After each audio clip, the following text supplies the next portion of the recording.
Čaute všetci, môj nickname je Engrej a toto video je zhrnutím premiérovej epizódy 8. sezóny seriálu Hra o tróny. Som tak šťastný, že som tieto slová konečne vyslovil. Takže, kde začať? Predpokladám, že viacerí z vás už videli prvú epizódu veľakrát. Ja som si zatiaľ doprial iba 2 zhliadnutia.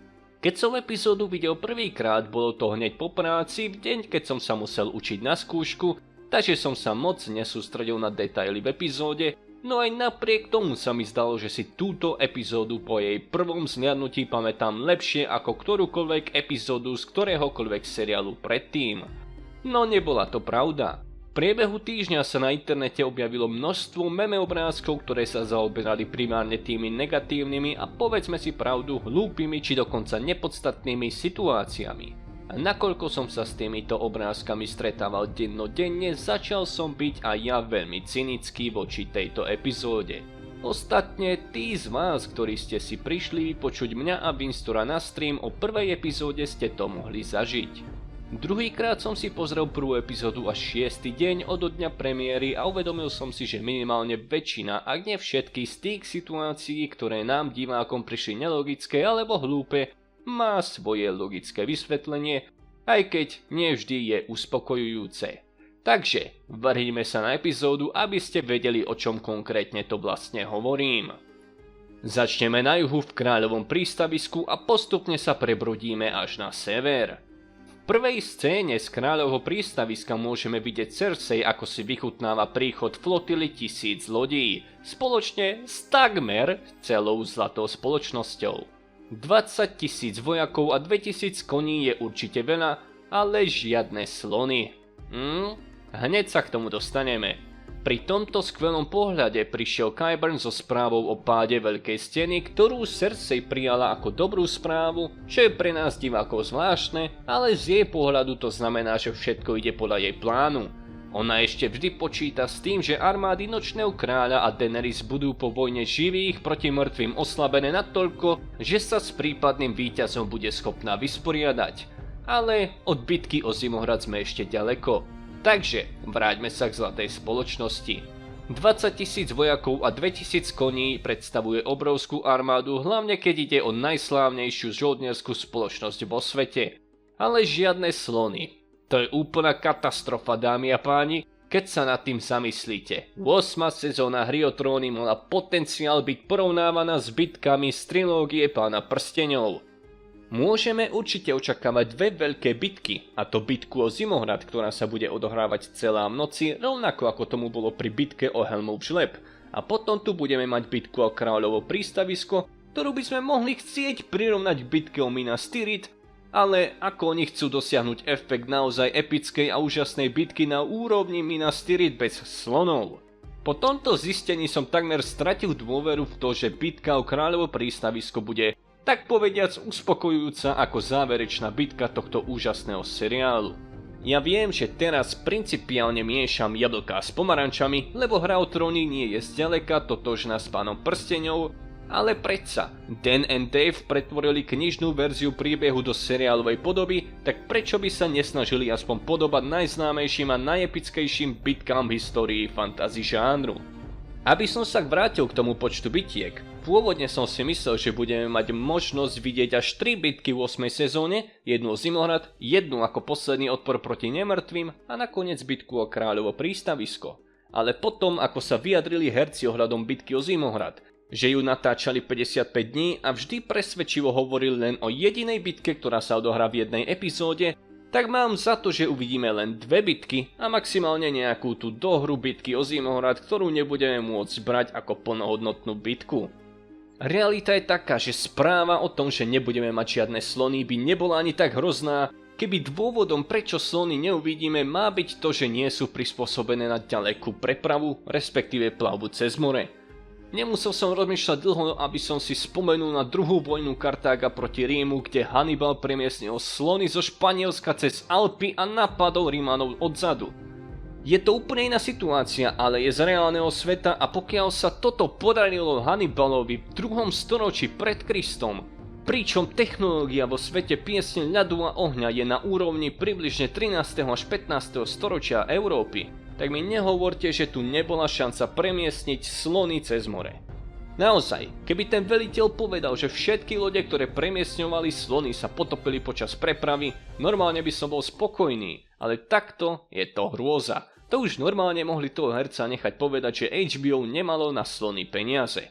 No ale aby som nebol len úplne negatívny, je tu ešte malý kúsok nádeje pre slony, a to v tom prípade, že by zlatá spoločnosť už od začiatku plánovala zradiť Cersei a rozhodli sa slony preplaviť pomocou vlastných zdrojov a umiestniť ich niekam, odkiaľ im budú k úžitku neskôr. Avšak to je už iba moje zbožné prianie. No dobre, vráťme sa opäť do deja. Verím, že už nenastane žiadny väčší zádrhel, nad ktorým by som sa chcel pozastaviť. Takže, v scéne, v ktorej sme sa dozvedeli, že v 8. sezóne neuvidíme slony, sme videli rozhovor Eurona a Cersei o tom, že Euron by si konečne zaslúžil to, po čom celý čas prahne, a síce chce mať sex s kráľovnou. Cersei mu ešte vždy odolávala, ale v určitom momente prehodnotila svoj názor a môžeme len vytvárať domnienky, prečo tak urobila. Z jedného uhla pohľadu si Cersei určite uvedomuje, že jej moc je tak povediac neistá. Ona reálne disponuje zvyškami Lannisterskej armády, čo môže predstavovať maximálne 10 000 mužov. Ja by som skôr počítal len s niekoľkými tisícami. Ďalej ovláda 2000 zlatých plášťov, respektíve políciu kráľovho prístaviska. Euron ani zlatá spoločnosť nie sú nijak zvlášť viazaní. Euronové úmysly sme mohli počuť pri jeho rozhovore s Jarou. Jednoducho, ak bude jeho strana prehrávať, odpláva s flotilou železných niekam inám. Podobná vec by mohla nastať u zlatej spoločnosti, ktorej história je síce zložitá a môžeme sa len hádať o tom, čo vlastne táto armáda momentálne chce urobiť, ale minimálne podľa mňa tu je dostatočný potenciál na to, aby pri pohľade na Daenerysiných drakov zmenili svoju lojalitu a chceli radšej slúžiť Targaryenom.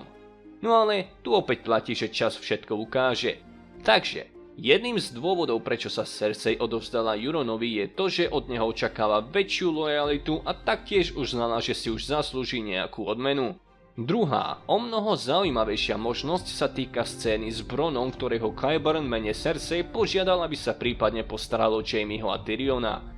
Táto ponuka, ktorú Bron akože prijal, nám jasne dokazuje, že Cersei sa snaží zbaviť citovej závislosti k Jaimiemu, ktorého určite stále miluje, ale zradili ju a vyzerá to, že mu nechce dať druhú šancu, aspoň momentálne. A práve preto sa rozhodla vyspať s Euronom, lebo on je momentálne jej jediný spojenec a potenciálne by mohol byť otcom dieťaťa, ktoré čaká. Áno, videli sme ju, ako si dala dúšok vína a mala sex, takže to sú veci, ktoré by tehotná žena nemala robiť, aj keď ja samozrejme nie som doktor, takže je to môj predpoklad, ale je isté, že o dieťa ešte neprišla. O mnoho pravdepodobnejšie je to, že slzy v jej očiach, ktoré sme v tejto epizóde videli, predstavujú jej smútok zo situácie, v ktorej je, presnejšie z toho, že ju Jaime opustil a ona to berie ako zradu. Čo sa týka Brona a toho, či sa pokúsi zabiť Tyriona a Jaimieho, tak pokiaľ ste pozorne sledovali každú scénu z hlavného traileru pre 8. sezónu, mohli ste si všimnúť, že v jednej scéne kričí Jaime slova Bron. Táto scéna je očividne súčasťou bitky o Zimohrad. Pôvodne som si myslel, že Jaime kričí Run, čiže utekajte, ale vysvetlo, že kričí práve na Brona, ktorý je pravdepodobne v problémoch, alebo sa ich snaží vyriešiť. V každom prípade som si takmer úplne istý, že Bron Jaimieho ani Tyriona nezabije, ba priam naopak príde na sever a pomôže im v boji proti Nočnému kráľovi. No a ešte nesmieme zabudnúť na jedinú akčnú scénu tejto epizódy, na heroickú záchranu Jary Theonom, ktorá ho privítala hlavičkou do nosa. To, či si ju zaslúžil, je otázne, ale isté je to, že sa mu záchranná akcia podarila.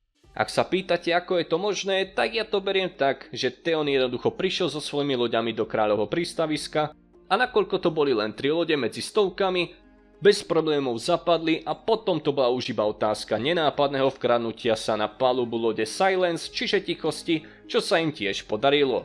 Som veľmi zvedavý, ako dopadne plán Jary získať späť Železné ostrovy, presnejšie povedané, či tam vôbec bude nejaký odpor, alebo dokonca ľudia, a hlavne dúfam, že sa na túto dielovú líniu nezabudne. Myšlienka, že Železné ostrovy poslúžia ako útočisko v prípade víťazstva Nočného kráľa je určite zaujímavá, a hoci dúfam, že k tomu nedôjde, som zvedavý, ako to s nimi celé dopadne. Fakt, že Theon bude bojovať za Zimohrad je pokračovaním v budovaní jeho charakteru a toto budovanie by mohlo viesť až k finálnemu stretnutiu Theona proti Euronovi. čo by bol určite veľmi zaujímavý duel. Rozhodne národ telesných ešte zohrá významnú úlohu v nadchádzajúcich udalostiach. Presúňme sa do toľko spomínaného Zimohradu. Úplne prvá scéna zo severu nám odštartovala epizódu a musím priznať, že je naozaj geniálna. Môžeme vidieť príchod armády nepoškvrnených z pohľadu chlapca. Táto scéna trvala dosť dlho na to, aby sme sa ako diváci mohli premiestniť do sveta Hry o tróny, ktorý väčšina z nás už dlhú dobu poriadne nenavštívila.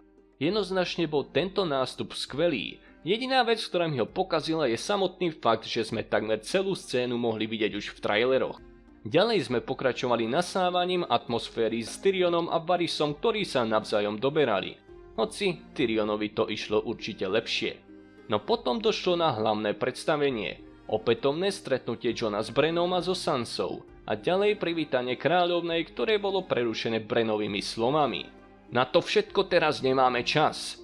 Nočný kráľ má vášho draka. Teraz je jedným z nich. Stena padla. Mŕtvi pochodujú na juh. Jeden by čakal, že po takýchto slovách by sa hlavné postavy dostali k rozhovorom o tom, ako poraziť nočného kráľa a aké konkrétne prípravy sú v pohybe na boj proti armáde nemrtvých.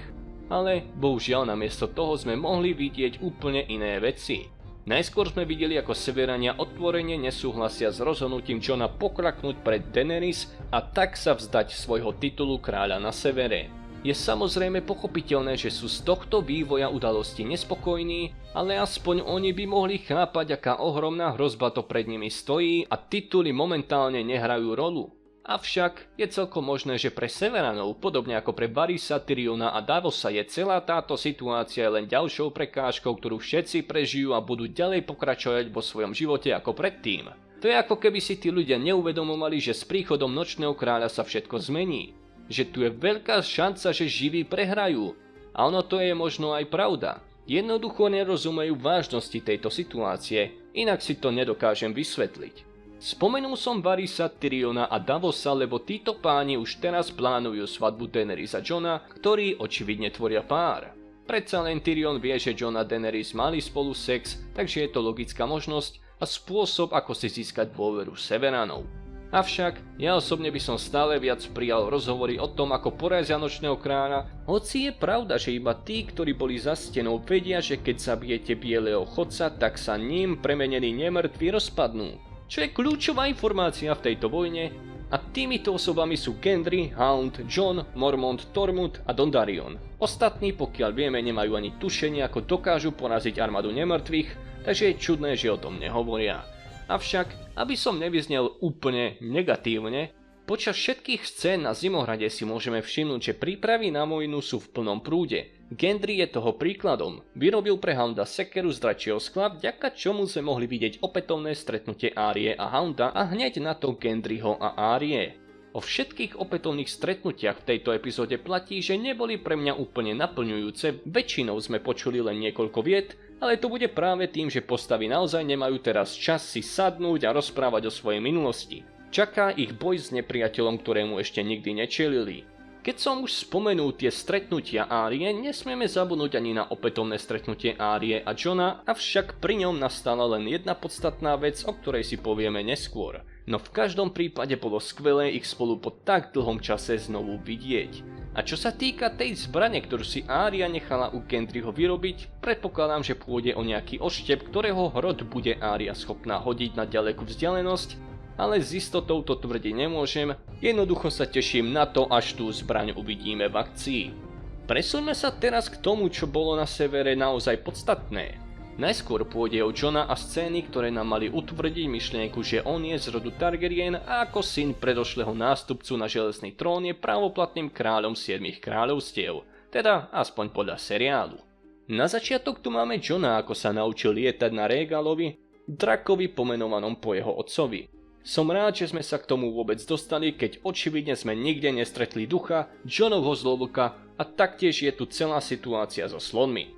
Osobne som nečakal, že lietanie Jona príde až tak skoro a tak náhle. Jednoducho sa Jon a Daenerys rozhodnú preletieť, pričom Bran výsostne povedal, že teraz už nie je čas na blbosti, nočný kráľ je za dverami, musíme sa pripravovať, no ako sa zdá, nejaký ten čas na takéto veci ešte stále zostal. Osobne verím, že by bolo omnoho priateľnejšie vidieť Jona letieť na drakovi po prvýkrát až kvôli situácii, ktorá by ho k tomu donútila, ako napríklad pád Zimohradu a nútený útek. No ale fakt, že Jon lieta na drakovi, má nám, divákom, ešte viac pripomenúť, že on je Targaryen, takže svoju úlohu si to pre túto epizódu určite splnilo.